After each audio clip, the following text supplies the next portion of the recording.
Congress BRS పోటీ చూస్తే అక్కడ సునీత గారికి విష్ణువర్ధన్ రెడ్డి గారు ఉన్నారు, ఇక్కడ నవీన్ యాదవ్ గారితో మీరున్నారు. సో యాక్చువల్గా అయితే అభ్యర్థుల మధ్య పోటీ లెక్క లేదు. పీజర్ సపోర్టివ్గా ఉంటేనే గెలుపు ఉంటుందని వాళ్ళకు కూడా తెలుసు కాబట్టి అది మాకు నెగిటివ్ చేయాలని చూసారు. కానీ కాంగ్రెస్ వచ్చిన వెంటనే హైడ్రా మీద పడింది, మాకు రైతు బంధు రావట్లేదు.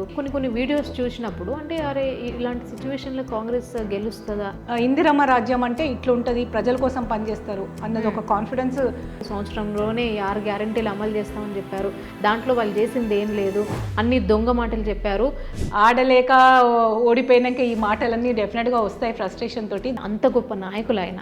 అలాంటి పీజేఆర్ గారి వారసులై ఉండి మీరు ఎందుకు కార్పొరేటర్ దగ్గరనే ఆగిపోవాల్సి వచ్చిందంటే? గెలుపు ఓటమిలు సహజం, అది నడుస్తూ ఉంటాయి. కానీ మనం మన స్టాండర్డ్స్కి తగ్గట్టు సీట్ ఇవ్వకపోవడానికి రీజన్ ఏంటంటే చెప్పిన మాట వినదు, అంటే ప్రజలు వచ్చినా అందుబాటులో ఉండదు, ఒకవేళ ఉన్నా వాళ్ళ సమస్యల్ని సరిగ్గా పట్టించుకునేది కాదు. అఫ్కోర్స్ పీజర్ స్థాయిలో కానీ పనులు చేయలేదు, ఎందుకంటే ఆ పవర్ నాకు ఇంకా రాలేదు. హైడ్రా బాధితుల బాధలు మేము సోషల్ మీడియాలో చూసాం.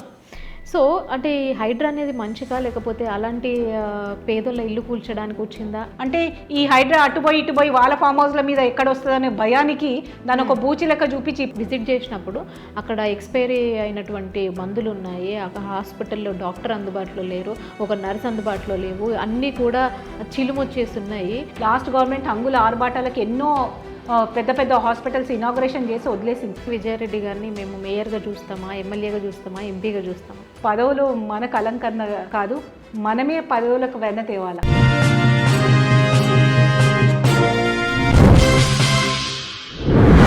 నమస్తే, వెల్కమ్ టు సోషల్ పోస్ట్. నేను మౌనిక. ప్రస్తుతం మనతో Congress leader, Khairatabad president corporator Vijaya Reddy గారు ఉన్నారు. మేడంతో మాట్లాడతాం. మేడం నమస్తే. మేడం నమస్కారం. ఎలా ఉన్నారు? మంచిగున్నామ్మా, మంచిగున్నాం. సో యాక్చువల్గా అంటే జూబ్లీహిల్స్ ప్రచారంలో అనుకున్నాము, సో పాసిబుల్ అవ్వలేదు, ఇప్పుడు ఫైనల్గా ఇప్పుడు పాసిబుల్ అయింది. సరే, ఎట్టికేళ్లకు కాంగ్రెస్ అయితే గెలిచింది, ఎట్లా ఫీల్ అవుతున్నారు? మంచిగా అనిపిస్తుంది, ఎందుకంటే ఒక మంచి పరిపాలన, ఒక మంచి వేవ్ నడుస్తున్నప్పుడు దాన్ని ఆపడానికో బ్రేక్ చేయడానికో అందరూ అంటే పడని వాళ్ళు గిట్టని వాళ్ళు చేసిన దాన్ని ఈ విజయం ఒక తిప్పి కొట్టిందని చెప్పుకోవచ్చు. ఓవరాల్ కాంగ్రెస్ పార్టీ సమిష్టి కృషి, రేవంత్ అన్న నాయకత్వం, ఇటు నవీన్ అభ్యర్థత్వం, అదే కాకుండా పీజీఆర్ గారి సేవలు మళ్ళొక్కసారి ప్రజలందరూ కూడా స్మరించుకోవడం, గుర్తు చేసుకోవడం చాలా మంచిగా అనిపించింది. ఎమోషనల్గా అనిపించింది ఈ 15-20 డేస్ చాలా కాన్స్టిట్యున్సీలు, ఎందుకంటే పాత కాన్స్టిట్యున్సీ కాబట్టి అందరితో తిరగడం చేయడం, మళ్ళీ పీజీఆర్ గారి అదిలో చాలా మంచిగా అనిపించింది. ఆ కాన్ఫిడెన్స్ మాకు డే 1 నుంచి ఉండి గెలుస్తామని అందరి కృషి ఫలించింది. ప్రజలు ఎస్పెషల్లీ జూబ్లీహిల్స్ ప్రజలు మనల్ని నమ్మినందుకు, విశ్వసించినందుకు చాలా సంతోషం అనిపించింది. ఓకే, అంటే అప్పటి రోజులన్నీ కూడా ఒకటేసారి గుర్తొచ్చినట్టున్నాయి. డెఫినెట్గా ఎక్కడికి వెళ్ళినా అది మాత్రం అంటే లీడర్గా ఉండాలంటే పీజీఆర్ లెక్క ఉండాలన్నది ఒక థాట్ మళ్ళీ స్ట్రాంగ్ కమిట్మెంట్ తోటి ముందుకు వెళ్ళినాం. ఎందుకంటే దాదాపు 17 ఏళ్ళైంది కాన్స్టిట్యున్సీలో పీజీఆర్ చేసిన వర్క్. కానీ ఇప్పటికి కూడా జనాలు ఆయన ఇంటి మనిషి లెక్క గుండెల్లో పెట్టుకొని చూసుకుంటున్నారంటే 100% ఆయన నాయకత్వం మీద, ఆయన మంచితనము చాలా బాగా అనిపించింది. నిజంగా కూడా లీడర్ అంటే ఉంటే ఆయన ఎంత ఇంపాక్ట్ చేసిండు కాన్స్టిట్యున్సీని, ప్రజలని తెలుస్తుంది. అట్లా ఉండాలనే ఒక మోటివేషన్ అయితే డెఫినెట్గా అనిపించింది ఈ జూబ్లీహిల్స్ బై ఎలక్షన్స్లో. మళ్ళీ ఒకసారి ఆయన ఫుట్పాత్లో నడవడానికి ఇంకొక మోటివేషన్ అనిపించింది మా.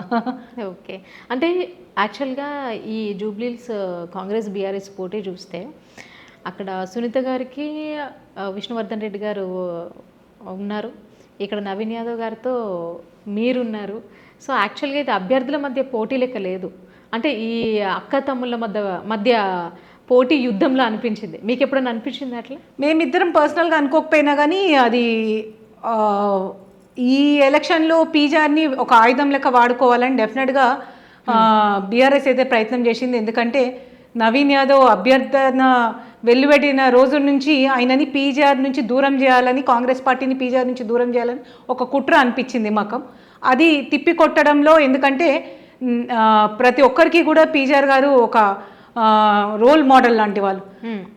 ఆయన ఇంపాక్ట్ ఉన్న, ఆయన లీడర్షిప్గా చేసిన కాన్స్టిట్యున్సీ, ఇన్నేళ్లలో ఆయన సర్వీస్ చేసిన కాన్స్టిట్యున్సీలో పీజీఆర్ సపోర్టివ్గా ఉంటేనే గెలుపు ఉంటుందని వాళ్ళకు కూడా తెలుసు కాబట్టి అది మాకు నెగిటివ్ చేయాలని చూశారు. కానీ డెఫినెట్గా కాంగ్రెస్ అంటేనే పీజీఆర్ అంటేనే కాంగ్రెస్, అది కావద్దని ఆయన ఆశయాలు ఎలాగైతే ముందు తీసుకొని వెళ్ళాలని మేము ఒక సంకల్పం ఉండేనో ఆ సంకల్పంలో భాగంగా డే 1 నుంచే మాకు ఒక అగ్ని పరీక్ష లెక్క అయ్యింది.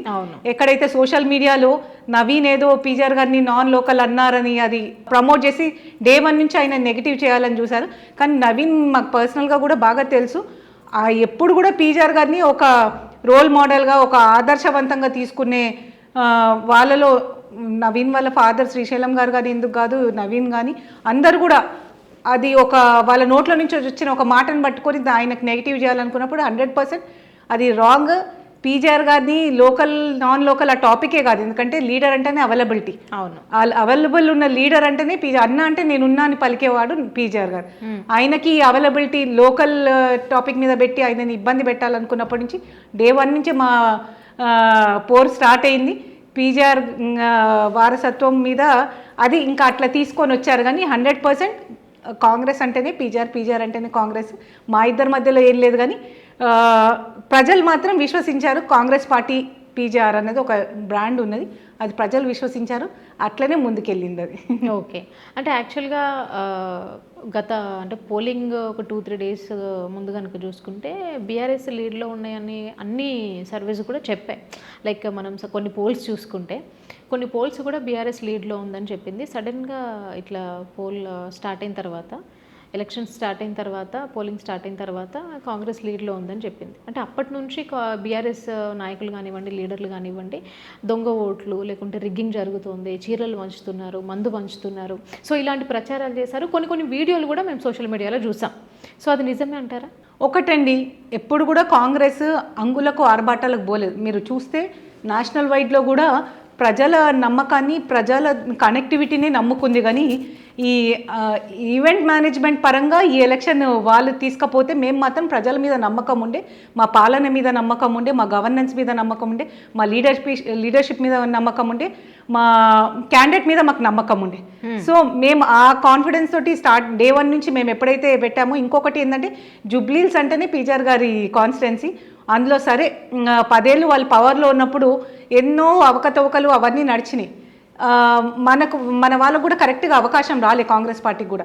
ఈసారి ఆ అవకాశం వచ్చిందని ఖైరతాబాద్లో పాత ఖైరతాబాద్లో ఎట్లయితే యాక్టివ్గా ఉండేనో అందరు కూడా జూబ్లీహిల్స్లో నాయకులందరూ కూడా మళ్ళీ ఈ కాంగ్రెస్ జెండా ఇక్కడ చేయాలని ఒక ఎంతూజియాజం తోటి ముందుకెళ్ళిను. అది మేము దగ్గర ఉన్నాం కాబట్టి, పబ్లిక్లో ఉన్నాం కాబట్టి ఆ పల్స్ మాకు అర్థమైంది. ఎప్పుడైతే ఏ పార్టీ కన్నా కార్యకర్తలు, నాయకులు ముఖ్యం, వాళ్ళు స్ట్రాంగ్గా ఉంటే ఆ ఎలక్షన్ ఎప్పుడైనా టర్న్ అవుట్ అవుతుందని నమ్మకం మాకుండే. అది కనిపించింది డే 1 నుంచి. వాళ్ళు ఈవెంట్స్ని అంగుల ఆర్భాటాలను నమ్ముకున్నారు, మేము కార్యకర్తలని, ప్రజలను నమ్ముకున్నాం. కాబట్టి మాకు డే 1 నుంచి ఆ నమ్మకం ఉండే. డెఫినెట్గా ఎగ్జిట్ పోల్స్ వచ్చినప్పుడు అందరు భయపడినా కానీ మాకు మాత్రం మా కాన్ఫిడెన్స్ డే 1 నుంచి అనిపించింది. ఆ పబ్లిక్లో ఫీల్ తెలిసింది కాబట్టి అది మాకు రిజల్ట్ రూపాన లాస్ట్ డే ఇక ఓడిపోయిన వాళ్ళు ఎట్లా కొంచెం ఉంటుంది, మనం దానికి ఏం అనలేము. ఎవరమైనా వాళ్ళ ఆయుధాలు అంటే అబద్ధాల ప్రచారాలతోటి లాస్ట్ మూమెంట్ అన్నా దాన్ని కైవసం చేసుకోవాలని ఏవో ప్రచారాలు చేసినా కానీ కాంగ్రెస్ పార్టీ డే 1 నుంచి ఎట్లయితే ఒక సిస్టమాటిక్గా అప్రోచ్ ఉండేని ఈసారి మాకు చాలా మంచిగా అనిపించింది. ఇంకా కూడా మనం ఆర్గనైజ్డ్ వేగా కాంగ్రెస్ ఈసారి ఎలక్షన్ క్యాంపెయినే ఎందుకు కాదు, మొత్తం పోల్ మేనేజ్మెంట్ ఎందుకు కాదు బాగా చేసింది. కాబట్టి పగడ్బందీగా లాస్ట్ ఎలక్షన్స్లో మిస్ అయింది, ఈ ఎలక్షన్లో కరెక్ట్ చేసుకున్నాం. కాబట్టి నవీన్ యాదవ్ మంచి మెజార్టీతో గెలవగలిగారు. ఓకే, అంటే మేము సోషల్ మీడియాలో చూస్తామా, అంటే ఊర్లలో కానివ్వండి, సిటీలలో కానివ్వండి, అంటే కాంగ్రెస్ వచ్చిన వెంటనే హైడ్రా మీద పడింది, మాకు రైతు బంధు రావట్లేదు అనేసి కొన్ని వీడియోస్ చూసినప్పుడు అంటే అరే ఇలాంటి సిచ్యువేషన్లో కాంగ్రెస్ గెలుస్తుందా, గెలిచే అవకాశాలు ఉంటాయా, అంటే ఇంత నెగిటివిటీ ఉంది అనేది మీకు ఎప్పుడన్నా అనిపించిందా? ఒకటి అండి, ఎప్పుడైనా పవర్ షిఫ్ట్ అయినప్పుడు కొంచెం ఎక్స్పెక్టేషన్స్ ఉంటాయి, ఆ నమ్మకంతో ప్రజలు ఓటేస్తారు. కానీ దాని రిజల్ట్ చూపించాలంటే కొంచెం టైం పడుతుంది. 100% ఇది ఏ గవర్నమెంట్ కన్నా ఫేస్ చేయాల్సింది. ఈ ట్రాన్స్ఫర్ మూమెంట్లో ఈ సెటిల్మెంట్ దాంట్లో ఎలక్షన్స్ రావడం అనేది ఒక అగ్ని పరీక్ష లాంటిది. ఎందుకంటే మనం చేస్తున్నది రైట్ పాత్లో వెళ్తున్నామని ప్రజలను నమ్మించాలా, ప్రజలకు ఆ నమ్మకం కలిగించాలి. సో అది చేయగలిగితే కాంగ్రెస్ 100% గెలుస్తుందని అనుకున్నాం, అయ్యింది కూడా అది. ఎందుకంటే ఒక నమ్మకం ఎక్కడో ఇందిరమ్మ రాజ్యం అంటే ఇట్లుంటుంది, ప్రజల కోసం పనిచేస్తారు అన్నది ఒక కాన్ఫిడెన్స్ ప్రజల్లో కనిపించింది. పీజీఆర్ గారు ముద్ర ఉన్న కాన్స్టిట్యున్సీ కాబట్టి 100% అక్కడ జూబ్లీస్లో అయితే అది మాకు క్లియర్ కట్గా తెలిసింది. ఓవరాల్ ఎక్కడన్నా కానీ ఏ గవర్నమెంట్ కన్నా ఈ ట్రాన్స్ పీరియడ్లో అంటే సెటిల్ డౌన్ టైంకి కొంచెం డిఫికల్టీస్ ఉంటాయి. అందులో ఎలక్షన్స్ రావడం అగ్ని పరీక్షని, ఆ అగ్ని పరీక్షని మనం పబ్లిక్ని మళ్ళీ కూడా నమ్మకం కాన్ఫిడెన్స్ ఇవ్వగలిగితే ఆ లీడర్షిప్ మన దగ్గర ఉంటే బయటపడతాం. ఇప్పుడు స్థానిక ఎలక్షన్లో కూడా 100% మాకు రిజల్ట్స్ మా ఫేవరే వస్తాయి అనిపిస్తుంది. ఎందుకంటే ప్రజలు ఇప్పుడు నమ్ముతున్నారు. ఒకటి మనం తీసుకొచ్చిన పథకాల మీద వాళ్ళకు ఒక నమ్మకం కుదురుతుంది కాబట్టి 1 to 1 ఒకటి తర్వాత ఒకటి చేస్తారని నమ్మకం ఏర్పరచగలిగినాము. ఎందుకంటే రైతు బంధు కానీ ఇవన్నీ కూడా రుణమాఫీలు కానీ కాలేదని స్టార్టింగ్ అన్నా కానీ ఫేస్ వైజ్ రేవంత్ రెడ్డి గారు చేసుకొని రావడం, కాంగ్రెస్ ప్రభుత్వం మంత్రులందరూ కూడా దానికి సమిష్టి కృషితోటి ఫేస్ వైజ్ చేసుకొని రావడంతో ప్రజల్లో రీచ్ అవుట్ అయింది. సరే కొంచెం లేట్ అయినా కానీ మనకు అందుతాయని ఒక నమ్మకం కాన్ఫిడెన్స్ వాళ్ళకు ఉన్నది కాబట్టి దాని తర్వాత రేషన్ కార్డులది అనుకోకుండా మనం ఒక మంచి డిసిషన్ తీసుకున్నారు. ప్రతి ఒక్కరికి అర్హులైన వాళ్ళకి రేషన్ కార్డులు ఇప్పించడం, అది కూడా ప్రజల్లో ఇంకొక నమ్మకం కుదిరింది. అంటే చెప్పినవే కాదు చెప్పనివి కూడా చేస్తారనే ఒక నమ్మకం వాళ్ళకి ఏర్పడింది.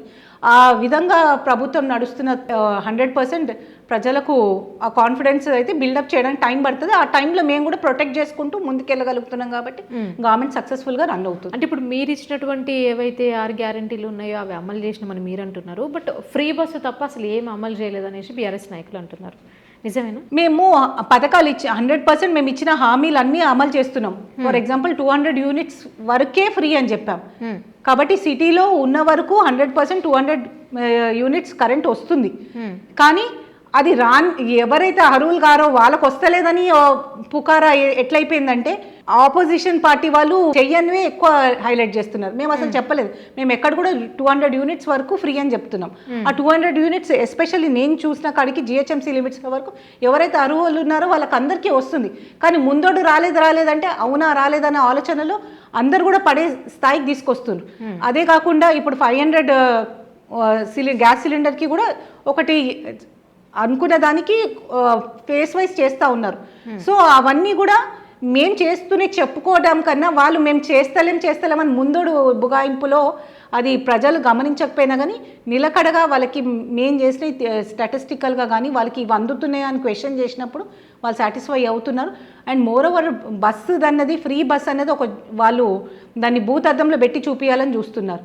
కానీ మేము ప్రజలకు ఒకసారి ఎక్స్ప్లెయిన్ చేస్తే కానీ వాళ్ళకు ఒక ఆలోచన వస్తే మాత్రం 100% అది చాలా కష్టమైన అది ఫ్రీ బస్ ఇవ్వడం అంత ఈజీ అయినది కాదు. కానీ అది కూడా ప్రజలు ఎస్పెషల్లీ మహిళలకు ఫస్ట్ అందేది ఫ్రీ బస్.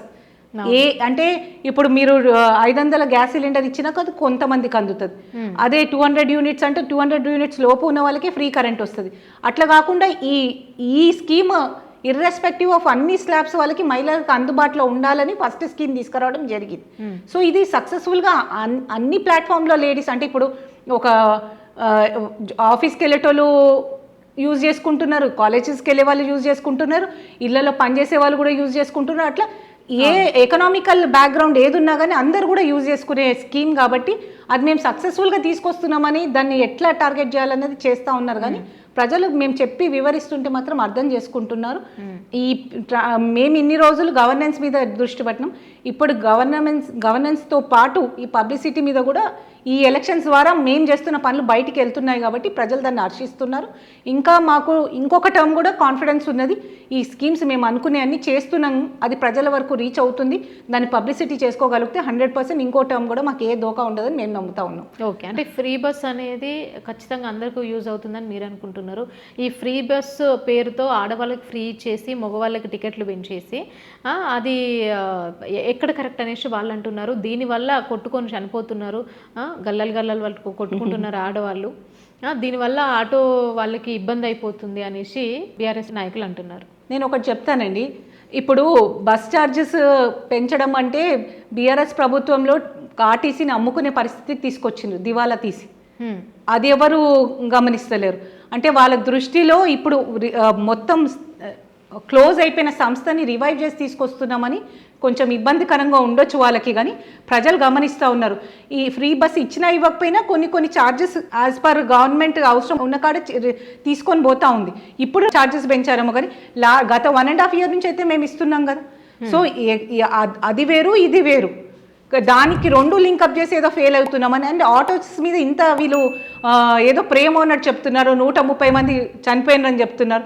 వాళ్ళు సరే చనిపోయిన వాళ్ళు ఏ కారణంగా చనిపోయినా కానీ అది బాధాకరం, కానీ దాన్ని మా మీద రుద్దడము, అది కూడా బస్సు ఆడవాళ్ళకి ఇస్తున్న ఫ్రీ బస్సు మీద రుద్దడం చాలా దారుణం.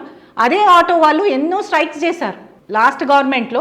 మాకు మినిమం ఛార్జెస్ పెంచండి, తెలంగాణ వచ్చినాక అందరికీ పెంచారు కానీ మాకు మినిమం మీటర్ ఛార్జెస్ పెంచలేదు, పెంచండి అని ధర్నాలు చేసినా కానీ పట్టించుకున్న వాళ్ళు లేరు. ఒక్కొక్క ఆటోకి 7,000 8,000 ఫైన్లు వేసిండ్రు, రాంగ్ రూట్ అని అదని ఇదని. కొన్ని దగ్గర అయితే ఆటోలు తగలబెట్టిన సిచ్యువేషన్స్ కూడా చూసినాం మేము లాస్ట్ గవర్నమెంట్లో, దాని మీద ఉన్న చలాన్లు కట్టలేక. అలాంటివి ఇప్పుడు వాళ్ళు ఆటోల మీద ప్రేమ చూపించడము, మాట్లాడడం చాలా మేం కాదు, ఇది ఆటో అసోసియేషన్స్ వాళ్ళు చెప్తున్నారు మాకు.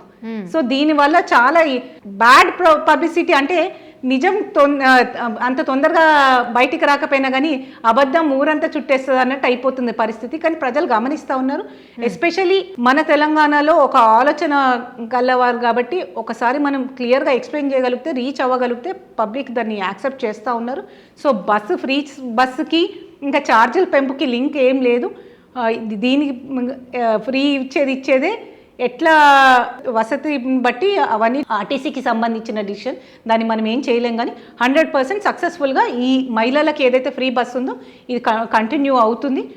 ఆటో డ్రైవర్లది కూడా వాళ్ళు కూడా యాక్చువల్గా అయితే అప్రిషియేట్ చేస్తూ ఉన్నారు. చాలా స్కీమ్స్ తీసుకొని వచ్చారు. సరే మనం అనుకునే అన్నీ కూడా రీచ్ కాకపోయినా వాళ్ళకి కూడా సంవత్సరానికి 12,000 ఇస్తామని చెప్పాము. 100% బోర్డు కూడా పెడతారని అన్నారు. ఆ దిశగా వర్కౌట్ చేస్తూ ఉన్నారు. అది కూడా చేసుకొని వస్తారని మేము నమ్ముతా ఉన్నాము. పర్మిట్ లాంటి ఇష్యూస్లో కూడా కొన్ని ఆటో పర్మిట్స్లో కానీ కొన్ని ఛార్జెస్ వాళ్ళకి వెసులుబాటు ఇవ్వడం కానీ అవి చేస్తూ ఉన్నారు. రాబోయే రోజుల్లో ఆటోస్ ఎందుకంటే ఎస్పెషల్లీ హైదరాబాద్లో ఆటోస్ చాలా ఎక్కువ యూజేజ్ ఉంటుంది, దాని ప్రభావం ఎక్కువ ఉంటుంది కాబట్టి 100% వాళ్ళ మీద కూడా దృష్టి పెడుతున్నారు. ఈరోజు మీరు చూసుంటారు గిగ్ వర్కర్స్ మీద కూడా గవర్నమెంట్ ఎంత సీరియస్గా అంటే వేరే స్టేట్స్ స్పందించే లోపే మనది ఒక గిగ్ వర్కర్స్కి ఒక న్యాయం చేయాలనే దిశగా వీళ్ళందరికీ కూడా ఒక ప్రొటెక్షన్ కింద ఒక లేబర్ మినిస్టర్ మన వివేక్ గారు ఒక స్టేట్మెంట్ ఇచ్చారు.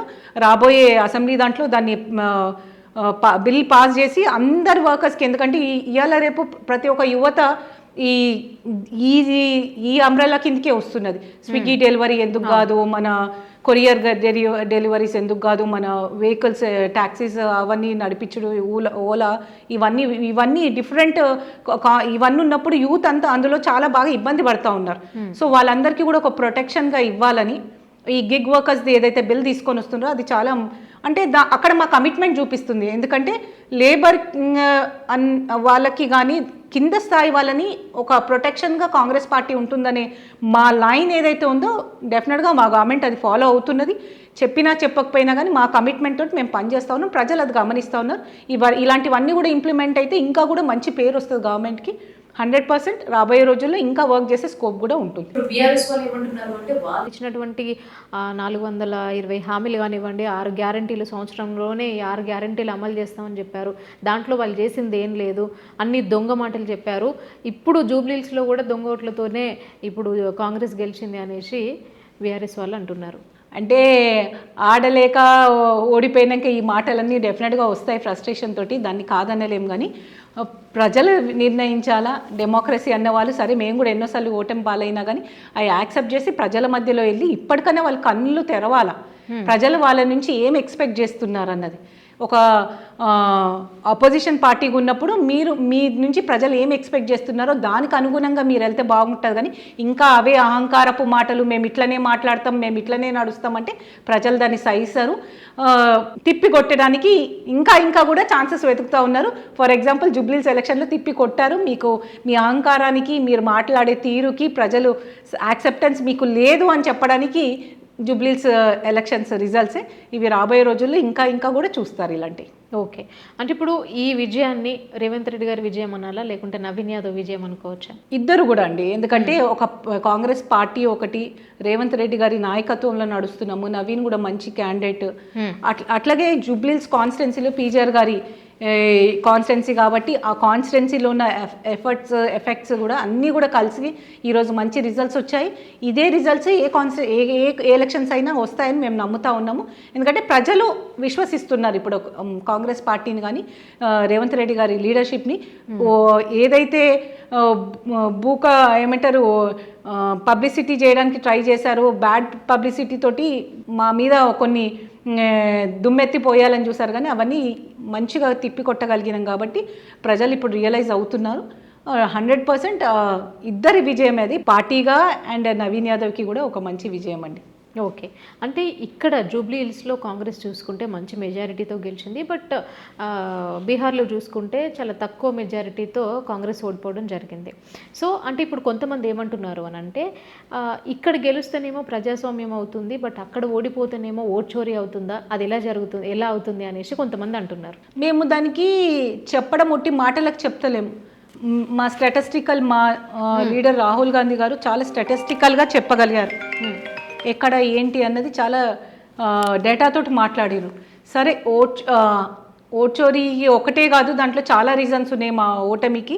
అవన్నీ కూడా అనలైజ్ చేస్తున్నాము, దాని మీద కూడా మేము వర్కౌట్ చేసుకుంటాం. 100% రాబోయే రోజుల్లో కాంగ్రెస్ పార్టీని విశ్వసిస్తుంది. దేశవ్యాప్తంగా కూడా రాహుల్ గాంధీ గారి నాయకత్వం మీద ప్రజలు మళ్ళీ కూడా కాంగ్రెస్ అంబ్రెల్లా కిందికి రావాల్సిన అవసరం ఉందని గమనిస్తూ ఉన్నారు. అంటే డిఫరెంట్ వాళ్ళందరూ కూడా ఆలోచనలో ఉన్నారు, మేధావులు కానీ డిఫరెంట్ క్లాస్ ఆఫ్ పీపుల్స్ అందరూ కూడా ఆలోచిస్తున్నారు. వాళ్ళందరినీ కూడా ఏకతాటి మీద నడిపించే అవసరం ఇంకా చాలా ఉన్నది. ఆ దిశలో నడుస్తూ ఉన్నాం. మా వల్ల కూడా కొన్ని ఇప్పుడు చెప్పినట్టు అన్ని విధాలుగా ఎలక్షనీరింగ్ కొంచెం మార్పులు కానీ అన్నీ కూడా చేసుకొని మళ్ళీ కూడా ముందుకు వెళ్తాము. ఎందుకంటే కాంగ్రెస్ పార్టీ ఒకళ్ళ కోసం పనిచేసే పార్టీ కాదు, మా పర్సనల్ ఎజెండాల కోసం పనిచేసేది కాదు. పబ్లిక్ కోసం, at the end of the day public benefit కోసము, మన డెమోక్రసీ కోసం, మన కాన్స్టిట్యూషన్ కోసం పనిచేసే పార్టీ కాబట్టి ఆ దిశగా మేము ముందుకు వెళ్తాము. బీహార్లో జరిగిన ఓటమిని కూడా మేము గమనిస్తుంటున్నాము, ఆలోచించుకుంటున్నాము, అనలైజ్ చేసుకుంటున్నాము. ఎందుకంటే చాలా ఇష్యూస్ ఉన్నాయి. ఫర్ ఎగ్జాంపుల్ 10,000 మహిళలకు ఒక ఎలక్షన్ కోడ్ ఉన్నా కానీ ప్రతి 2 రోజుల ముందు అందరు అకౌంట్లో పడ్డం, ఇలాంటి చాలా ఇష్యూస్ ఉన్నాయి కాబట్టి ఒకది ఫలించింది కాదు. సో ఇవన్నీ యాంటీ గవర్నమెంట్ ఓట్స్ని కూడా డివైడ్ చేయగలిగిండ్రు. సో ఇలాంటి ఇష్యూస్ చాలా కూడా మా ఓటమికి కారణాలు, అవన్నీ కూడా బేరీజ్ చేసుకుంటాము. రాబోయే రోజుల్లో ఇంకా కూడా పబ్లిక్కి at the end of the day కాన్స్టిట్యూషన్ని ప్రొటెక్ట్ చేసుకోవడం, ప్రజల కోసం పనిచేయడము, ప్రజల బెనిఫిట్ కోసం పనిచేయడము, ఇందిరమ్మ రాజ్యం చేయడం కాంగ్రెస్ పార్టీ విజన్ కాబట్టి ఆ దిశలో మేము నడుస్తామండి. ఓకే, అండ్ ఇంకోటి ఏంటంటే కాంగ్రెస్ రావడానికి one of the main reason నిరుద్యోగులు. సో ఈ నిరుద్యోగులు ఎవరైతే ఉన్నారో మాకు కాంగ్రెస్ ప్రభుత్వం వచ్చిన తర్వాత ఒక్క నోటిఫికేషన్ కూడా రాలేదు అనేసి మనం ఇక్కడ జల్విహార్ దగ్గర కాంగ్రెస్ నిరుద్యోగ బాకీ కార్డ్ అని ఒక పోస్టర్ అయితే ఆవిష్కరించారు. అంటే మీ ప్రభుత్వం వచ్చిన తర్వాత ఒక్క జాబ్ నోటిఫికేషన్ కూడా ఇవ్వలేదా అండి? 60,000 జాబ్స్ ఇవ్వగలిగినాం. మీరు నిన్న మొన్న చూసారు, మేము ప్రతి ఏ నోటిఫికేషన్ వేసినా కానీ ఎగ్జామ్స్ కండక్ట్ చేయమని ఆపోజిషన్ పార్టీస్ ధర్నాలు చేస్తాయి, దీక్షలు చేస్తాయి, కానీ ఇక్కడ ఉల్టా కండక్ట్ చేయొద్దని కూడా చేసిన ఇది చూసాం, దాఖలాలు చూసాం మనం ఈ 2 yearsలో. అవన్నీ తిప్పి కొడుతూ చాలా కమిటెడ్గా, ఎందుకంటే ఎస్పెషలీ తెలంగాణ తెచ్చుకున్నదే మనం ప్రజల కోసము, నియమాలు, నిధులు, నీళ్ళ కోసం. సో నియామకం కూడా చాలా ఇంపార్టెంట్, ఎందుకంటే యువతను ఒక మంచి దారిలో నడిపించడానికి, ఎంగేజ్ చేయడానికి గవర్నమెంట్ జాబ్స్ కూడా ప్రైవేట్ దాంతోపాటు గవర్నమెంట్ దాంట్లో కూడా ఇంపార్టెంట్ కాబట్టి ఆ దిశగా మేము చేస్తూ ఉన్నాం. దాదాపు 60,000 జాబ్స్ ఇప్పుడు కూడా ఇవ్వగలిగాము, ఇంకా కూడా ముందు ఇస్తాము. సరే కొంతమంది అక్కడ కూడా ఇది చేయడానికి చూసినప్పుడు కూడా ప్రజలు అది రియలైజ్ అయ్యారు కాబట్టి మీరు చూసారు జూబ్లీ హిల్స్లో ఎంతోమంది యువత స్వచ్ఛందంగా కూడా ముందుకొచ్చి ఆ క్యాంపెయిన్ని అడ్డుకున్న వాళ్ళు ఉన్నారు. కాదు ఈ ప్రభుత్వం మాకు మంచి చేసిందని యువతనే వచ్చి మాకు సపోర్టివ్గా నిలబడిన వాళ్ళు ఏదైతే నెగిటివ్ క్యాంపెయిన్ చేస్తున్నారో దాన్ని అడ్డుకున్న వాళ్ళు కూడా మనం చూసాం.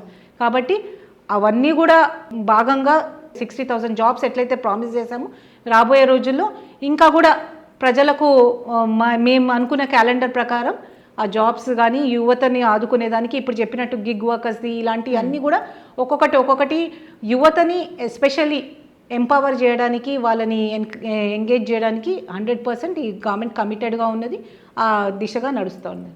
ఓకే, అంటే ఈ జూబ్లీ హిల్స్ గెలిచిన గెలుపుతోనే నెక్స్ట్ ఇంకా కూడా వేరే వాటికి బై ఎలక్షన్కి వెళ్ళే సిచ్యువేషన్స్ అయితే కనిపిస్తున్నాయి. నెక్స్ట్ ఖైరతాబాద్లో ఉప ఎన్నికలు వచ్చే అవకాశాలు ఉన్నాయి అంటున్నారు, నిజమేనా? చెప్పలేమండి. ఇప్పుడు నడుస్తున్న ఇది చూస్తే ఎలక్షన్స్ రావచ్చు రాకపోవచ్చు, ఏదొచ్చినా కానీ మా దృష్టి ఎలక్షన్ల మీద సీట్ల మీద కాకుండా ప్రజా పాలన మీద ఉంది. కాబట్టి అవి పార్ట్ ఆఫ్ డెమోక్రసీ కాబట్టి అవి ఎదుర్కొంటేనే ప్రజాపాలన మంచిగా అందించాలని, ప్రజలకు చేరువగా ఉండాలని మా ప్రభుత్వం ఉన్నది. ఆ దిశగా కాంగ్రెస్ గవర్నమెంట్ నడుస్తుంది. ఒకవేళ అక్కడ ఉప ఎన్నిక వస్తే మీరు మళ్ళీ పోటీ చేసే అవకాశాలు ఉండొచ్చా?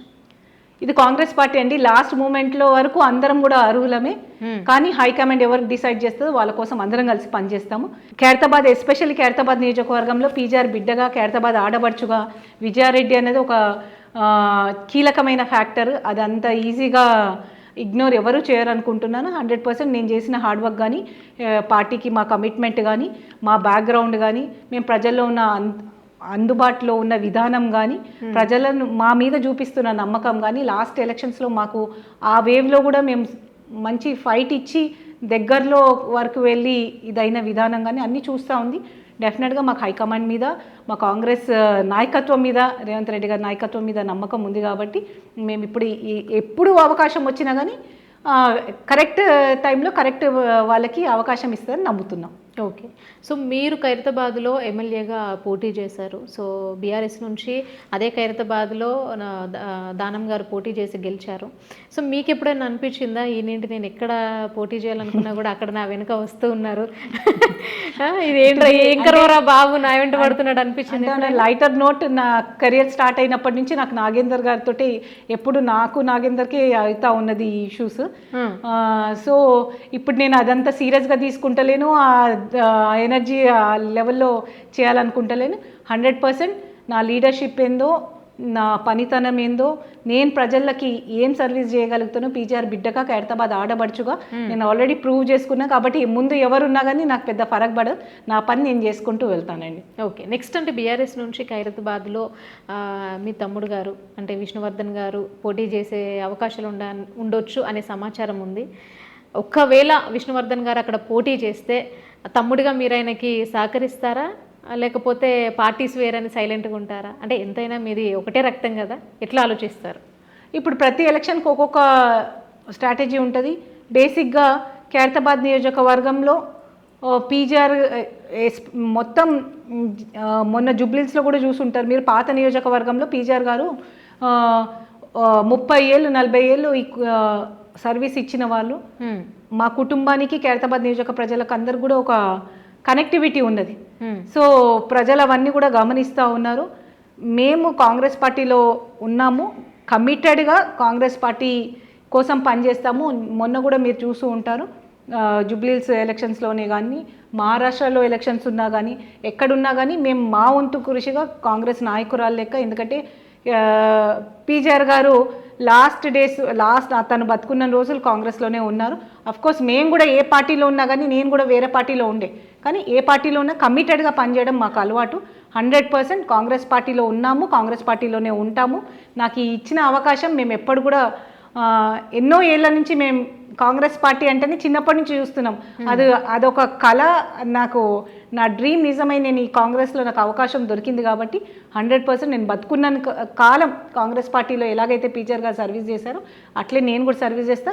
మా కాంగ్రెస్ పార్టీని స్ట్రెంగ్తన్ చేయడానికి నా వంతు కృషి 100% నేను ఇస్తానండి.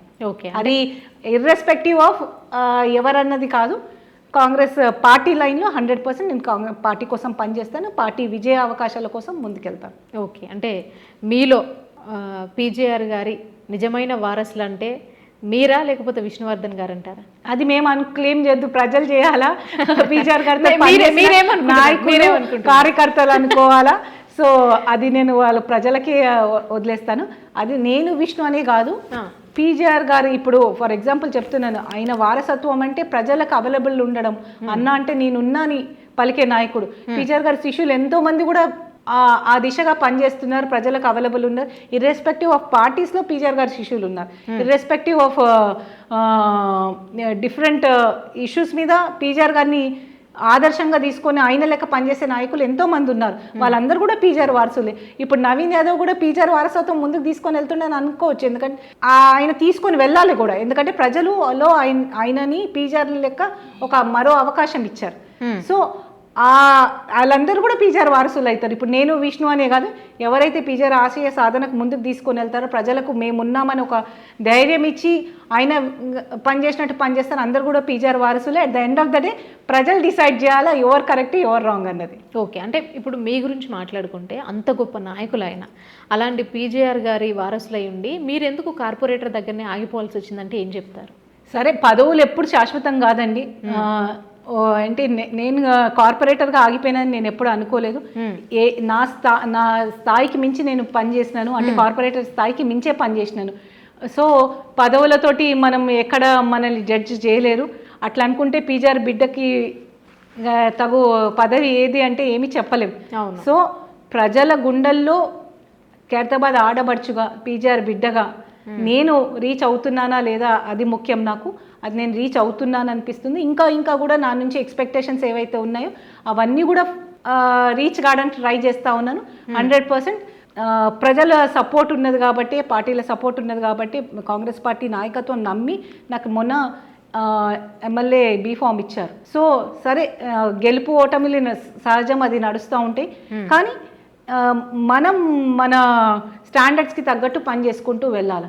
సో పీజీఆర్ బిడ్డనని నేను విర్రవీగితే రేపు వచ్చే అవకాశాలు కూడా ప్రజలు ఆలోచిస్తున్నారు, చూస్తున్నారు. కాబట్టి ఎక్కడ మనం ఉండాలో, ఎక్కడ తగ్గాలో, ఎక్కడ ఎదగాలో చూసుకొని ముందుకు వెళ్ళి 100% పదవులతోటి జడ్జిమెంట్ కాకుండా పీజీఆర్ ఆశయాలను ముందుకు తీసుకొని వెళ్తున్నానని ఒక సాటిస్ఫాక్షన్ మాత్రం నాకు ఉన్నదండి. ఓకే, అంటే మీరు మీ వ్యక్తిగతంగా మాట్లాడితే, అంటే సీట్ ఇవ్వకపోవడానికి రీజన్ ఏంటంటే చెప్పిన మాట వినదు, అంటే ప్రజలు వచ్చినా అందుబాటులో ఉండదు, ఒకవేళ ఉన్నా వాళ్ళ సమస్యల్ని సరిగ్గా పట్టించుకునేది కాదు అనే కొన్ని రూమర్స్ వచ్చినాయి. అవి నిజం అంటారా, అబద్ధం అంటారా? నాకు ఎప్పుడు ఏ సీట్ ఇవ్వలేదండి. నాకు ఎప్పుడు ఇచ్చారు. అండ్ మోర్ ఓవర్ పీజీఆర్ గారికి ఎలాగైతే అవైలబిలిటీ మీద ప్రజలకు నమ్మకం ఉందో, విజయారెడ్డి అవైలబిలిటీ మీద కూడా కాన్ఫిడెన్స్ ఉంది. స్టార్టింగ్లో అంటుండే ఆడపిల్ల మీకు పిలిస్తే ఎక్కడ బలుగుతుందని, కానీ ఇదే ఆడపిల్ల అర్ధరాత్రి ఆడపులి అయి కూడా నన్ను నమ్ముకున్న వాళ్ళ కోసం కొట్లాడిన అంశాలు చాలా ఉన్నాయి. ఫర్ ఎగ్జాంపుల్ నిమ్స్ ఎక్స్టెన్షన్ కోసమని అక్కడ ఉన్న ఇల్లులు తీసేస్తుంటే అర్ధరాత్రి 1:30కి నేను అక్కడికి పోతే నన్ను రాత్రి 1:30కి నన్ను అరెస్ట్ చేసి తర్వాత లాస్ట్ గవర్నమెంట్లో జరిగిన ఇష్యూస్ ఉన్నాయి. అప్పుడు నేను గట్టిగా నిలబడినాను.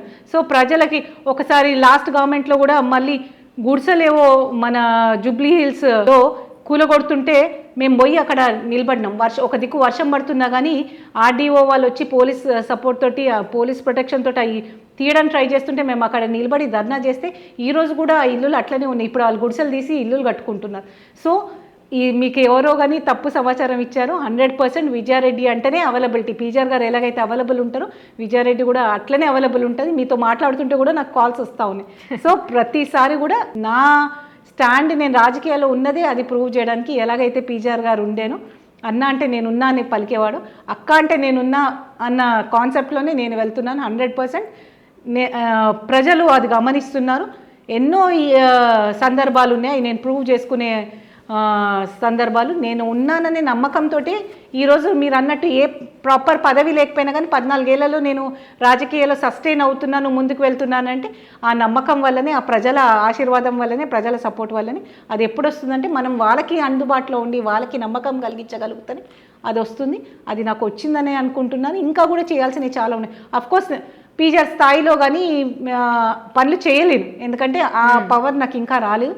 డెఫినెట్గా అందరి సపోర్ట్ తోటి, అందరి ఆశీర్వాదంతో నాతో కానీ పనులు నేను వేరే వాళ్ళతోటనే చేపిస్తాను. ఇప్పుడు ఫర్ ఎగ్జాంపుల్ చాలా ఇష్యూస్ ఉంటాయి కాన్స్టిట్యున్సీలో, ఏవైతే మనం సాల్వ్ చేయలేము.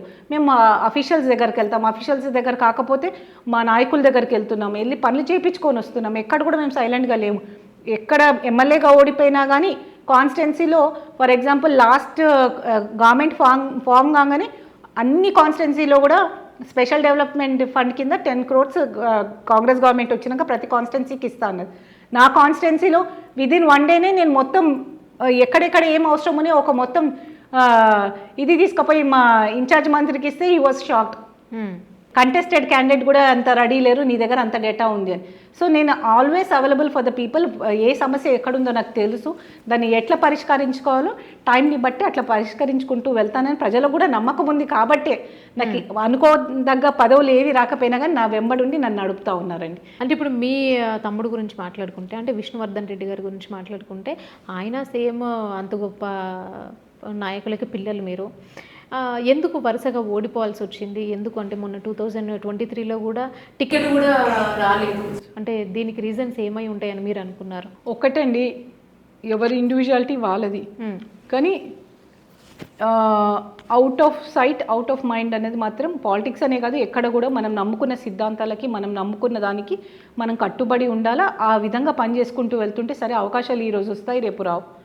ఒక రోజు వస్తాయి, ఒక రోజు రావు. కానీ that doesn't mean we are not capable అని. 100% అవకాశాలు వచ్చే వరకు మనం పనిచేయాలి. అవకాశాలు వచ్చినప్పుడు దాన్ని యూటిలైజ్ చేసుకొని ఇంకొక స్టెప్ ముందుకు వెళ్ళాలి. మేము కూడా ప్రయత్నిస్తూ ఉన్నాము అదే దిశగా. కానీ మా aim at the end of the day PGR లేక సర్వీస్ చేయాలా. ఆయన ఇమేజ్ని నేను చాలా గర్వంగా చెప్పుకుంటా. ఇప్పుడున్న చాలామంది ఎమ్మెల్యేలు వన్ టర్మ్కే ఏదో ఒక మచ్చ తెచ్చుకుంటారు. కానీ విష్ణు ఎప్పుడు కూడా ఆయన టర్మ్లో దేనికి కూడా అంటే ఎలాంటి కరప్షన్ కానీ ఎలాంటి స్కామ్లలో కానీ వాటికి దూరంగా ఉండి ప్రజలకు సేవ చేయడమే ఆయన దానిగా పెట్టుకున్నాడు. సో అది మా బ్రాండ్. సో అది ఏ పార్టీలో ఉన్నా ఎవరున్నా కానీ మేము కాపాడుకుంటూ వెళ్తున్నాము. అఫ్కోర్స్ ఓపికలు పర్సనల్ లెవెల్లో మనం ఎట్లా వాటిని టర్న్ అవుట్ చేసుకుంటే మనకు సక్సెస్ వస్తుందన్నది అది ఇండివిజువల్ స్టేక్, ఇండివిజువల్ ఆలోచనలు.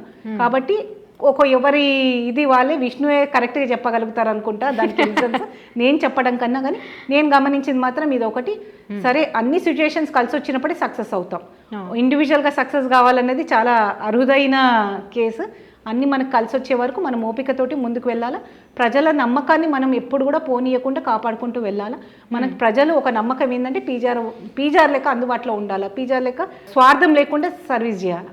అవి మాలో ఉన్న రోజులు ప్రజలు ఎప్పుడన్నా ఆదరిస్తారని. పదవులు కాదు ముఖ్యం, ప్రజల ప్రేమ ఆదరణే ముఖ్యం. ఆ దిశగా మేము నడుస్తూ ఉన్నాం. ఓకే, అంటే ఇప్పుడు ఇక్కడ జూబ్లీహిల్స్ బై ఎలక్షన్ అనగానే విష్ణు గారికి టికెట్ ఇస్తారు అనే థాట్ ఏమైనా వచ్చిందా మీకు? ఇస్తే బాగుండు అని, లేకపోతే ఇస్తారేమోనని? ఇప్పుడు మనం అనుకోవడంలో లేదండి, అది పార్టీస్ అనుకోవాలా, వ్యక్తిగా ఎవరిది వాళ్ళు వర్కౌట్ చేసుకోవాలి. ఇప్పుడు నా ఆలోచనల మేరకు ఇంకొకరి ఆలోచన మేరకు రావు కదా. సిచ్యువేషన్ని బట్టి దాన్ని మనం ఎట్లా చేసుకుంటాం, ముందుకు వెళ్తామన్నది ఆలోచించుకోవాలి.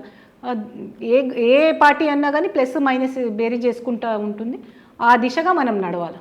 ఓకే, నెక్స్ట్ అంటే కాంగ్రెస్ వచ్చిన వెంటనే అంటే ఇక్కడ జూబ్లీహిల్స్లో కానివ్వండి, లేకపోతే ఇంకెక్కడైనా కాన్స్టిట్యున్సీలో చూసుకుంటే రావడమే హైడ్రా మీద పడిపోయింది. సో ఈ హైడ్రా బాధితుల బాధలు మేము సోషల్ మీడియాలో చూసాం. సో అంటే ఈ హైడ్రా అనేది మంచిగా, లేకపోతే అలాంటి పేదల ఇల్లు కూల్చడానికి వచ్చిందా అనే విధంగా అయిపోయింది. సో ఇవి చూసినప్పుడు ఏమనిపించింది మీకు? యాక్చువల్గా హైడ్రా అనేది ఒక బూచి లెక్క చూపిస్తున్నారండి. ఎందుకంటే ఏదైనా ఒక సిస్టమ్ వచ్చినప్పుడు నేను కూడా యాక్సెప్ట్ చేస్తాను. దానికి ప్లస్ ఉంటుంది, మైనస్ ఉంటుంది. కొన్ని ఏమన్నా మైనస్ అయినా కానీ మా గవర్నమెంట్ చాలా క్లియర్గా చెప్తుంది, నిజంగా అర్హులైన వాళ్ళకి అన్యాయం జరిగితే దాన్ని మేము సరి చేసుకుంటాం, వాళ్ళని ఆదుకుంటామని కూడా ఒక దిక్కు చెప్తా ఉంది. హైడ్రా అన్నది ఎందుకు అంటే 10 ఏళ్లలో చెరువులు నాలాలు అన్ని కబ్జాలు అయిపోయి at the end of the day వర్షం పడితే మంచి అపార్ట్మెంట్ విల్లాలలే నీళ్ళలో మునిగిపోతూ ఉన్నాయి. అప్పుడు పడిన బాధలు మరి దానికి ఎవరు రీజన్? మనమే కదా.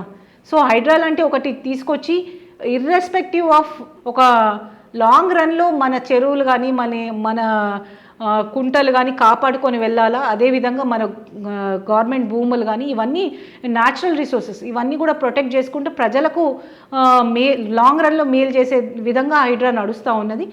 దాన్ని ఒక బూచిగా వాడుకుంటున్నారు. అంటే ఈ హైడ్రా ఇటుపోయి వాళ్ళ ఫామ్ హౌస్ల మీద ఎక్కడ వస్తుందనే భయానికి దాన్ని ఒక బూచి లెక్క చూపించి ఇప్పటి నుంచి దాన్ని క్లోజ్ చేయాలని ఉన్నారు. కానీ హైడ్రా అంటే ప్రిన్సిపల్స్ చాలా క్లారిటీతో ఏంటంటే ఇప్పుడు రేవంత్ రెడ్డి గారు కేవలం ఏమీ లేనటువంటి జనాలు అంటే రూపాయి పోగు చేసుకున్నటువంటి జనాల ఇళ్ల మీదే పడింది తప్ప ఏ సెలబ్రిటీలో లేకపోతే ఏ రాజకీయ నాయకులో లేకుంటే రేవంత్ రెడ్డి వాళ్ళ ఫ్యామిలీ మెంబర్స్ కూడా అనవసరంగా కట్టుకున్నటువంటి కట్టడాలు ఉన్నాయి, అవి ఎందుకు కనిపించలేదు వీళ్ళకి అనేసి. ఒక రేవంత్ రెడ్డి అనే కాదండి, చాలా మంది కూడా ఉన్నాయి. దానికి ప్రొసీజర్ ఉందని రంగనాథన్ గారు ఎప్పుడు చెప్పినా కానీ క్లియర్గా చెప్తా ఉన్నారు. మీరు అంటూ ఉన్నారు ఊరికే పేదల ఇల్లులు అని. ఖైరతాబాద్ కాన్స్టిట్యున్సీలో 5 ఎకరాల భూమి అన్యక్రాంతం అవుతుంటే ఎన్నో ఏళ్ళ నుంచి చూస్తున్నాం. అది కబ్జాలకు గురవుతుంటే హైడ్రా మొన్న వచ్చి మొత్తం తేటతెల్లం చేసి గవర్నమెంట్ బోర్డు పాతింది. ఆ 5 ఎకరాల గవర్నమెంట్ ల్యాండ్ ఎంత ఉపయోగం, ఎంత అసెట్ మనకి బంజారాహిల్స్ లాంటి ఏరియాలలో 5 ఎకరాల భూమి అంటే పబ్లిక్కి ఎంత యూటిలిటీ ఉంటుంది, ఎంత పబ్లిక్ యూసేజ్ ఉంటుంది. సో ఇలాంటి పనులు చాలా ఉన్నాయి హైడ్రా చేస్తున్నది. ఎన్నో దగ్గర నాలాల మీద అడ్డంగా ఇల్లులు కట్టుకుంటే ఆ నాలా ఎఫెక్ట్ వల్ల ఎన్నో కాలనీలు మునిగిపోతుంటే తీసుకొచ్చి ఆ ఇల్లులను కూలగొట్టింది. అఫ్కోర్స్ ఆ ఇల్లులు కూలగొట్టిన వాళ్ళ బాధ మాకు అర్థమవుతుంది. వాళ్ళకి తెలిసి తెలియక వాళ్ళు ఒక ట్రాప్లో ఇరుక్కొని చేసిన వాళ్ళని ఆదుకునేది కూడా మా బాధ్యతగా ఉంది. మేము దానికి ఎక్కడ కూడా వెనకాడతలేం, అది మేము చేస్తామని కూడా చెప్తున్నాం. కానీ అది చేయడం వల్ల నలుగురికి కూడా ఉపయోగపడ్డది. సో వాళ్ళని ప్రొటెక్ట్ చేసుకుంటూ ఇటు మన మెయిన్ కాజ్ ఏదో అది కూడా చేసుకుంటూ వెళ్తుందని హైడ్రాని ఇంకా కూడా ప్రజలకు అనుగుణంగా, ప్రజలకు కూడా ఏదైతే దెబ్బ తగులుతుందో, ఏదైతే బాధ కలుగుతుందో అది కూడా ఇంకా చాలా మినిమైజ్ చేసుకుంటూ ముందుకు వెళ్ళే తరుణంలో హైడ్రా ఉంది. 100% అన్ని విధాలుగా చేసుకొని ఒక ఫ్యూచర్లో హైదరాబాద్ అంటే ఇప్పుడు మనం ముంబై చూసినా కానీ వేరే మంచి డెవలప్డ్ సిటీస్ చూస్తుంటే భయం వేస్తుంది. వర్షం పడితే ఎక్కడ అయిపోతుందని, ఎక్కడ ఇదవుతుందని. అలాంటి పరిస్థితి హైదరాబాద్కి రావద్దని ఒక మంచి ఉద్దేశంతో రేవంత్ రెడ్డి గారు తీసుకొచ్చిన దీన్ని అఫ్కోర్స్ కొంతమంది దాన్ని భూతద్దంలో పెట్టి ఇబ్బంది కలిగినాయన్నీ చూపిస్తూ చేస్తున్నారు. కానీ మా గవర్నమెంట్ మాత్రం కమిటెడ్గా ఉంది. హైడ్రా వల్ల ఎవరికి కూడా అంటే నిరుపేదలకు ఎవరికైతే కష్టమైందో వాళ్ళని ఆదుకునే బాధ్యత కూడా గవర్నమెంట్ తీసుకుంటూ ప్రజలకి లాంగ్ రన్లో హైడ్రా అనుకున్నవన్నీ కూడా ఇంప్లిమెంట్ చేసుకుంటూ ముందుకు వెళ్తుంది. 100% మూసీ సుందరీకరణ ఎందుకు కాదు, ప్రొటెక్షన్ ఆఫ్ గవర్నమెంట్ ల్యాండ్స్ ఎందుకు కాదు, ఇవన్నీ కూడా చేసుకొని హైడ్రా ముందుకు వెళ్తుంది. ఇది చాలా అవసరం కూడా. ఎందుకంటే ఒక గవర్నమెంట్ సంస్థలో ఉన్నప్పుడు అన్ని డిపార్ట్మెంట్స్ని కన్సాలిడేట్ చేసి గవర్నమెంట్ రిసోర్సెస్ కానీ నేచురల్ రిసోర్స్ని కానీ ప్రొటెక్ట్ చేసుకునే అవసరం ఎంతో ఉంది. సో దట్ మనం ఇటు డెవలప్మెంట్తో పాటు మన న్యాచురల్ ఇవి కూడా ప్రొటెక్ట్ చేసుకొని వెళ్ళే అవసరం ఉంది. కాబట్టి దాంట్లో భాగంగా హైడ్రా లాంటి సంస్థలు చాలా అవసరం. కానీ దానికి ఇంకొంచెం సెన్సిటివిటీ యాడ్ చేస్తూ ప్రజలకు పడుతున్న కష్టాలు కానీ ప్రజల బాధలు అవి ఏమి ఉన్నాయో అవన్నీ కూడా ఫీడ్బ్యాక్గా తీసుకొని దాంట్లో ఇంప్రూవ్మెంట్ చేసుకుంటూ ముందుకు వెళ్తే డెఫినెట్గా హైడ్రాని ఆఫ్టర్ 2-3 ఇయర్స్ అందరు కూడా అప్రిషియేట్ చేస్తారని నేను అనుకుంటున్నాను. ఓకే, అంటే ఈ గవర్నమెంట్ వచ్చిన తర్వాత హాస్పిటల్స్ చూసుకుంటే ఎస్పెషల్గా సిటీలో ఉన్నటువంటి బస్తీ దవాఖానాలు చూసుకుంటే మొన్న పాడి కౌశిక్ రెడ్డి గారు అన్నట్లుగా అంటే మేము విజిట్ చేసినప్పుడు అక్కడ ఎక్స్పైరీ అయినటువంటి మందులు ఉన్నాయి, అక్కడ హాస్పిటల్లో డాక్టర్ అందుబాటులో లేరు, ఒక నర్స్ అందుబాటులో లేవు, అన్నీ కూడా చిలుమొచ్చేసి ఉన్నాయి. ఒక పేషెంట్ వస్తే ఇలాంటివా ఇచ్చేవి అనే విధంగా వాళ్ళు మాట్లాడారు కౌశిక్ రెడ్డి గారు. సో వీటి గురించి ఏం మాట్లాడతారు మీరు? ఒకటండి, గవర్నమెంట్ ఒక సెటప్ చేసినప్పుడు ప్రజాప్రతినిధులుగా మనది ఏంటంటే వారధి లెక్క ఉండి అవి 2 కోఆర్డినేట్ చేసుకునే అవసరం ఉంది. ఎక్కడైతే వారధిగా ఈ ప్రజాప్రతినిధులు ఫెయిల్ అవుతారో ఎంత మంచి గవర్నమెంట్ పథకాలు కూడా ఫెయిల్ అయ్యే ఛాన్సెస్ ఉంటాయి. ఫర్ ఎగ్జాంపుల్ చాలా దగ్గర ఇలాంటి కాకుండా ఉండడానికి ప్రజాప్రతినిధుల రోల్ కూడా ఇంపార్టెంట్ రోల్. ఇప్పుడు పాడి కౌశిక్ రెడ్డి గారు ఇక్కడికి వచ్చి చెప్తున్నారు ఆయన కాన్స్టిట్యున్సీలో ఏం జరుగుతుందో ఆయన చూసుకునే పరిస్థితిలో లేడాయి. సో అక్కడ ఏమి ఇబ్బందులు అవుతున్నాయో చూసుకొని గవర్నమెంట్ దగ్గర ఫీడ్బ్యాక్ తీసుకొని గవర్నమెంట్ తోటి పనిచేసుకునే స్థాయిలో కౌశిక్ రెడ్డి లేడు. ఇప్పుడు ఉట్టి ఎంతసేపు ఎక్కడైతే మీడియా ఉందో, ఎక్కడైతే హల్చల్ ఉందో అలాంటి దాంట్లో వెళ్తున్నారు. కానీ గవర్నమెంట్ చాలా క్లియర్గా మా గవర్నమెంట్ ఒకటే stand, health and education. Health మీద కూడా మీరు చూస్తూ ఉన్నారు. లాస్ట్ గవర్నమెంట్ అంగుల ఆర్బాటాలకు ఎన్నో పెద్ద పెద్ద హాస్పిటల్స్ ఇనాగ్రేషన్ చేసి వదిలేసింది. కానీ మేము పెండింగ్ బిల్స్ ఆ గవర్నమెంట్లో అయిన పనులకు కూడా పెండింగ్ బిల్స్ ఇస్తూ హాస్పిటల్స్ని ఎక్కువ ప్రైమర్ ఇంపార్టెన్స్ ఇస్తూ హాస్పిటల్స్ని కూడా తొందరగా కంప్లీట్ చేసేటట్టు చేస్తూ ఉన్నాము. మీరు చూస్తూ ఉన్నారు చాలా దగ్గర అది అవుతుంది. అవన్నీ పైప్ లైన్లో ఉన్నాయి కాబట్టి ప్రజలకు ఇంకా రిఫ్లెక్షన్ తెలుస్తలేదు. 1-2 ఇయర్స్ తర్వాత అవన్నీ కూడా వర్కౌట్ అయ్యి ప్రజలకు అందుబాటులో వస్తే బేసిక్గా కాంగ్రెస్ పార్టీ ఉద్దేశం హెల్త్ అండ్ ఎడ్యుకేషన్. ఎడ్యుకేషన్ దాంట్లో కూడా మా కాన్స్టిట్యున్సీలో కూడా ఒక గవర్నమెంట్ స్కూల్ మొన్ననే మేము రాజ్భవన్ స్కూల్ లాంటి స్కూల్ ఇంకొకటి ఎర్రమంజిల్ స్కూల్ కూడా ఓపెన్ చేసుకున్నాము. ఇట్లా ఫ్రీ ఎడ్యుకేషన్ కానీ అన్ని స్కూల్స్కి కూడా 3 ఎకరాలలో ఏవైతే స్కూల్స్ ప్లాన్ చేసి ముందుకు తీసుకొని వెళ్తున్నాయి ఇవన్నీ కూడా రిఫ్లెక్ట్ అయితే డెఫినెట్గా హెల్త్ అండ్ ఎడ్యుకేషన్ మీద ప్రైమరీ ఫోకస్ ఇవన్నీ అవుతుంటుంటే అవన్నీ ఫీడ్బ్యాక్ తీసుకొని కరెక్ట్ చేసుకుంటూ ముందుకెళ్ళే పని కూడా ప్రజాప్రతినిధులది. ఇది అందరూ కలిసికట్టుగా చేయాల్సిన విషయాలు. ఒక గవర్నమెంటే అంతా చేస్తుంది, మేము తమాషా చూస్తామంటే నడవదు. అందరూ కూడా కలిసికట్టుగా పని చేసుకొని ముందుకు తీసుకొని వెళ్తేనే సక్సెస్ఫుల్ అవుతామండి. ఓకే, నెక్స్ట్ విజయారెడ్డి గారిని మేము మేయర్గా చూస్తామా, ఎమ్మెల్యేగా చూస్తామా, ఎంపీగా చూస్తామా? విజయారెడ్డిని ఒక మంచి నాయకురాలు లెక్క చూస్తారు, అది మాత్రం 100% షూర్. పదవులు మనకు అలంకరణ కాదు, మనమే పదవులకు వెన్న తేవాలి. అలాంటి కాన్సెప్ట్ తోటి మేము ముందుకు వెళ్ళి ప్రజల కోసం పనిచేస్తూ ఉంటాం. కాబట్టి అవైలబిలిటీ ఎట్లయితే పీజీఆర్ గారిని 17 ఏళ్ల తర్వాత కూడా గుర్తు చేసుకుంటున్నారు ప్రజలు, అంత కాకపోయినా కొంచెం వరకన్నా విజయారెడ్డి అని పేరు వస్తే ఒక మంచి దీంతో ప్రజలు ఉండాలని నా కోరిక. ఎలాగైతే పీజీఆర్ గారు చెరగని ముద్ర అందరూ హృదయాలు వేసుకున్నారు, అందులో కొంచెమన్నా నేను వేసుకోవాలని నా తపన. అదే దిశగా నా వర్క్ కూడా ఉంటుందండి. ఓకే, నెక్స్ట్ మీ రాజకీయ వారసులు బయటకు వచ్చే అవకాశాలు ఉండొచ్చా? ఈ కాన్సెప్ట్ చాలా కష్టమైనది, ఎందుకంటే వారసత్వం అంటే అంత ఈజీ కాదు. అనుకుంటాం ఏదో కేక్ వాక్ అని. ఇటు మన ఫ్యామిలీ బ్యాక్గ్రౌండ్ని మన పర్ఫార్మెన్స్ని బ్యాలెన్స్ చేసుకుంటూ వెళ్ళడం చాలా ఇబ్బందికరమైనది. ఆ కాన్ఫిడెన్స్ మనకు ఉండాలి. మా వాళ్ళకి ఎవరికన్నా ఆ కాన్ఫిడెన్స్ ఉన్నప్పుడు డెఫినెట్గా వాళ్ళు కూడా ముందుకు వస్తారు. కానీ ఇప్పటికైతే మేమే అందులో ముందుకు సక్సెస్ఫుల్గా వెళ్ళగలుగుతున్నాం. కాబట్టి ఇంకా అట్లా వాళ్ళకి ఆ కాన్ఫిడెన్స్ ఉండాలి. ఎవరు కూడా అప్పట్లేక పలానా కొడుకు పలానా బిడ్డ అంటే ప్రజలు కానీ పార్టీలు కానీ యాక్సెప్టెన్స్ లేదు. ఎందుకంటే ఈ ఫీల్డ్ అనే కాదు, ఏ ఫీల్డ్లో కూడా అది లేదు. మనకంటూ మన ఆ కెపాసిటీ ఉండి మనం ప్రజలకు సేవ చేయగలుగుతాం. ఎస్పెషల్లీ పాలిటిక్స్ అనేది చాలా నోబుల్ ప్రొఫెషన్ అండి. సరే, ఇప్పుడు అంతా అంగుల ఆర్బాటలు, ఎమ్మెల్యే అనగానే ఓ పెద్ద పెద్ద కార్లు, పెద్ద పెద్ద బంగ్లాలు, ఆ కాన్సెప్ట్ మా ఫ్యామిలీకి ఎప్పుడు లేదు. మా ఫ్యామిలీలో కాన్సెప్ట్ ఎమ్మెల్యే అంటే 10 మంది నీ చుట్టూ ఉండాలా, నువ్వు వాళ్ళకి మంచి చేయాలా, వాళ్ళు నీ మీద ఒక అఫెక్షనేట్ తోటి ఉండాలన్నదే మా నాన్నగారు నేర్పించింది. అది మేము చేయగలిగితే ఎవరమన్నా ముందుకు రావచ్చు. Okay, thank you so much ma'am. చాలా టైం ఇచ్చారు అండ్ అడగగానే ఇంటర్వ్యూ ఇచ్చారు చాలా ఓపికగా. Thank you so much. Thank you మా, థ్యాంక్స్ అలాట్.